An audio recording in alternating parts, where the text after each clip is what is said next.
Hello, I'm Jono, and I like jars and dirt. Look what I got. I got a jar of dirt. I got a jar of dirt. And guess what's inside it? Microhabitats. Stupid.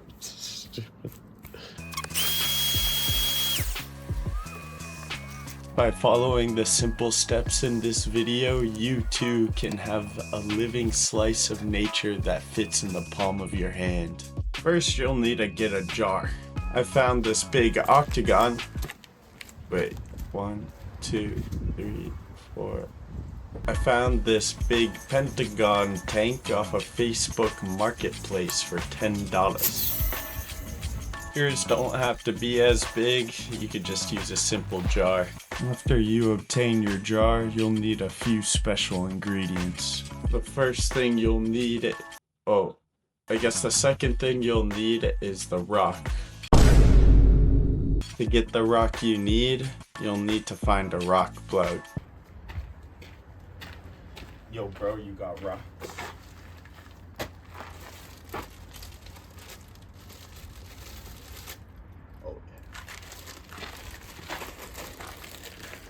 Or you can just do what I normally do and take some from your neighbor's yard.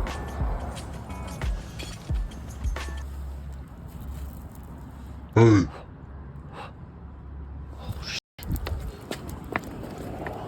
Make sure to thoroughly wash your jar.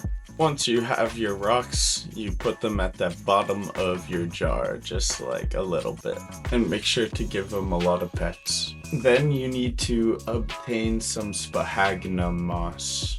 It's gonna be the layer between the dirt and the pebbles. Some of the pros like to use window screen, but I like to keep them all natural. You can obtain this from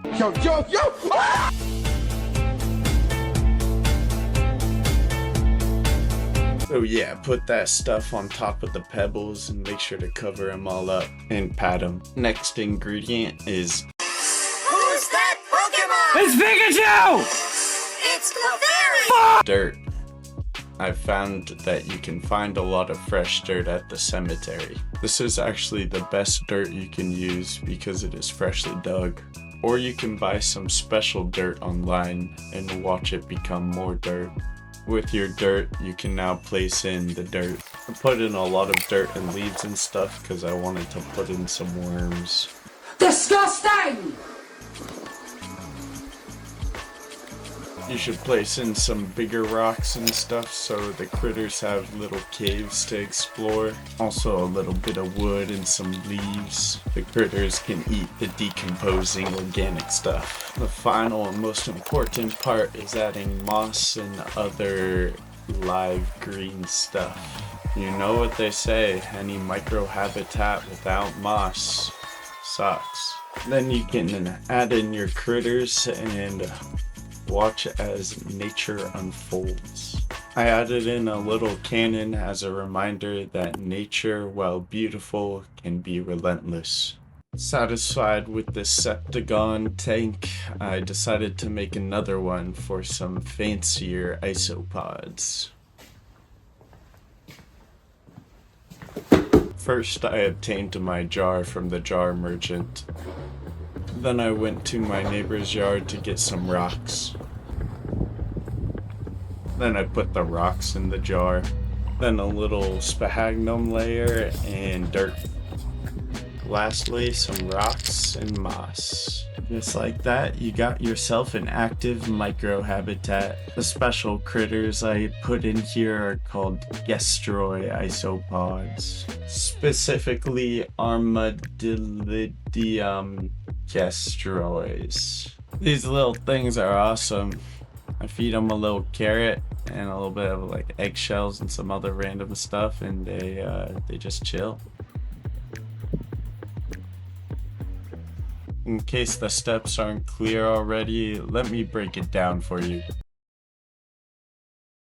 Step 1, obtain jar. Step 2, put pebbles on the bottom, just a little. Step 3, cover the pebbles with a little layer of sphagnum moss. Step 4, place dirt on the sphagnum moss. Step 5, steal the Declaration of Independence. Step 6, add bigger rocks. Step 7, add in some dead leaves and stuff. Finally, step 8, add in the moss and greenery. Ooh, and bonus step, add in critters. Following these simple steps, I've actually made quite a few microhabitats.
So those are all the microhabitats I have at the moment, but each one is unique and has their own special quality. My Gastroid jar, as you already know, has those little Gastroid dudes, as well as springtails. The springtails do not look appealing, but they're the basis to all these little microhabitats. They're tiny isopod decomposers. My springtail jar is actually a little springtail breeder so that I can use them for the other ecosystems whenever I want to. This is my pond jar, and I feel like it's pretty self-explanatory. I put pond in jar. It might turn into a bioweapon, but until then, it's pretty cool. One day out of nowhere, a bunch of these little snail dudes started popping up. My favorite microhabitat at the moment is the square. The square definitely took the most time and attention from me, and I must admit it came out pretty good. Inside the square, I actually have pandas, zebras, spots, and dairy cows, but in isopod form. These habitats were a lot of fun to make, and they're pretty much self-sufficient, so not a lot of upkeep to do. One of the best parts about these ecosystems is that I don't even need to go outside to explore nature. Nature is now in my kitchen and living room. All you have to do is stare at them and pretend you're a little person, and you can gallop along in the moss fields. Another cool part is, who knows, maybe after all humans are gone, maybe these little microhabitats will keep on going. I hope to make a lot of different tanks and ecosystems in the future when I have a bit more space. The ultimate goal is a big self-sustaining ecosystem that fits in a tank. After the initial big work of making one of these ecosystems, you get to sit back and relax and watch as nature does its thing.